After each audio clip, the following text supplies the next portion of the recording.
तो चलिए आज एक बहुत ही जरूरी और सच कहूं तो काफी परेशान करने वाली समस्या पर बात करते हैं, रुके हुए पेमेंट्स।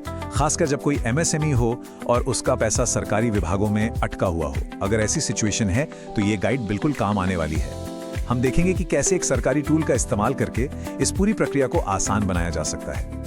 ये कहानी है ना, घर घर की कहानी जैसी है। मतलब हर दूसरे छोटे बिजनेस की यही परेशानी है।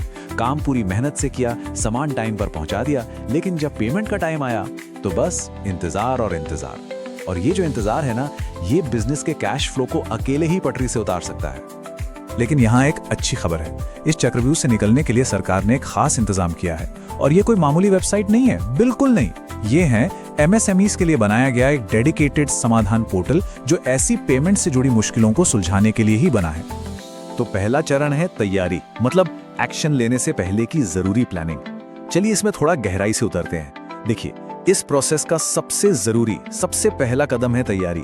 इसे बस फॉर्म भरने जैसा मत समझिएगा, ये असल में अपने केस की नींव रखने जैसा है, एक मजबूत नींव, ताकि आगे जाके केस टिक सके। अच्छा, इस तैयारी को आसान बनाने के लिए हमने इसे 3 सिंपल स्टेप्स में तोड़ दिया है, बिल्कुल आसान। स्टेप 1, पहले तो ये चेक कर लें कि पात्रता है या नहीं। स्टेप 2, अपने सारे कागजात मतलब डॉक्यूमेंट्स एक जगह इकट्ठे कर लें। और स्टेप 3, ब्याज कैलकुलेट करें। हाँ, जो ब्याज मिलना चाहिए उसकी पूरी कैलकुलेशन। तो अब आते हैं सबसे जरूरी चीज पर, डॉक्यूमेंट्स। एक चेकलिस्ट बना लेते हैं। सबसे पहले उद्यम रजिस्ट्रेशन नंबर, ये तो होना ही चाहिए।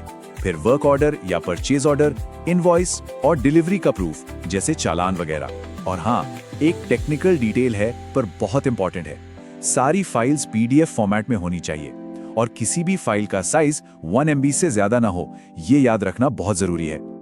अब इस नंबर पर गौर कीजिए, 19.5%, जी हाँ, लगभग 19.5% सालाना ब्याज।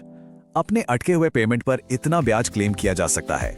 टेक्निकली ये आरबीआई के बैंक रेट का 3 गुना होता है, और वो भी मंथली कंपाउंडिंग के साथ।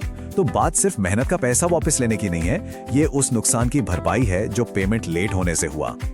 ओके, तो तैयारी पूरी हो गई, कागज पत्र सब तैयार। अब वक्त है चरण 2 का, एक्शन, यानी समाधान पोर्टल पर ऑनलाइन क्लेम फाइल करने का। चलिए देखते हैं ये काम कैसे होता है। अच्छी बात यह है कि प्रोसेस को काफी सीधा साधा रखा गया है।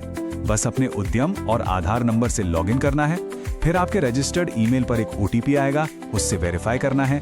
इसके बाद एप्लीकेशन फॉर्म भरना है और जो डॉक्यूमेंट्स हमने तैयार किए थे उन्हें अपलोड करके बस सबमिट कर देना है। पूरा सिस्टम यूजर फ्रेंडली है, ताकि किसी को भी ज्यादा परेशानी ना हो।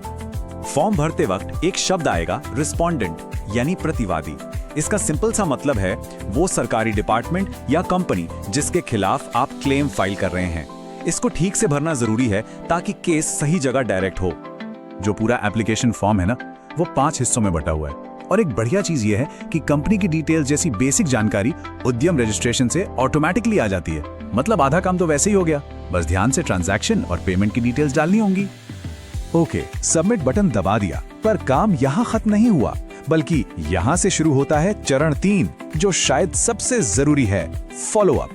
ये इसलिए जरूरी है ताकि एप्लीकेशन फाइल होकर कहीं कोने में ना पड़ी रहे, बल्कि अंजाम तक पहुंचे। तो चलिए अब क्लेम की यात्रा देखते हैं। एप्लीकेशन फाइल होने के बाद उसे आगे भेजा जाता है MSFC को। यह है micro and small enterprises facilitation council. फिर वहां से नोटिस जारी होता है, सुनवाई यानी हियरिंग की डेट फिक्स होती है, और सबसे इंपॉर्टेंट बात, कानून के हिसाब से 90 दिन के अंदर इस मामले को सुलझाने का टारगेट होता है। तो सबमिशन के बाद क्या करना है? कुछ चीजें गांठ बांध लीजिए। पहला, जो एक्नॉलेजमेंट ईमेल आया है उसे बिल्कुल सेव करके रखिए, उसमें एप्लीकेशन नंबर होगा। दूसरा, रिलेटेड MSFC के कांटेक्ट में रहिए, और अगर वो डॉक्यूमेंट्स की हार्ड कॉपी यानी फिजिकल कॉपी मांगे तो उसके लिए तैयार रहिए। और हाँ, पोर्टल पर अपने केस का स्टेटस ऑनलाइन चेक करते रहना है। चलिए अब इस पूरी बातचीत को समेटते हैं एक क्विक प्लेबुक के साथ। कुछ आसान से नियम जो एक सफल क्लेम के लिए बहुत जरूरी हैं। इसको आप सफलता का मंत्र भी समझ सकते हैं। तो क्या करना है?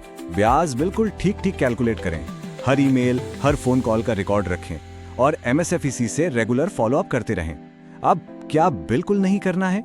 एप्लीकेशन को अधूरा मत छोड़िए, डॉक्यूमेंट साफ सुथरे अपलोड कीजिए, और अगर केस पहले से किसी कोर्ट में है तो यहाँ फाइल मत कीजिए। ये छोटी छोटी बातें हैं, लेकिन इन्हीं से पूरा गेम बदल जाता है। तो आखिर में ये पोर्टल सिर्फ एक कंप्लेंट बॉक्स नहीं है, ये एक ताकत है, एक टूल है जो अपने रुके हुए पैसे पर कंट्रोल हासिल करने में मदद करता है।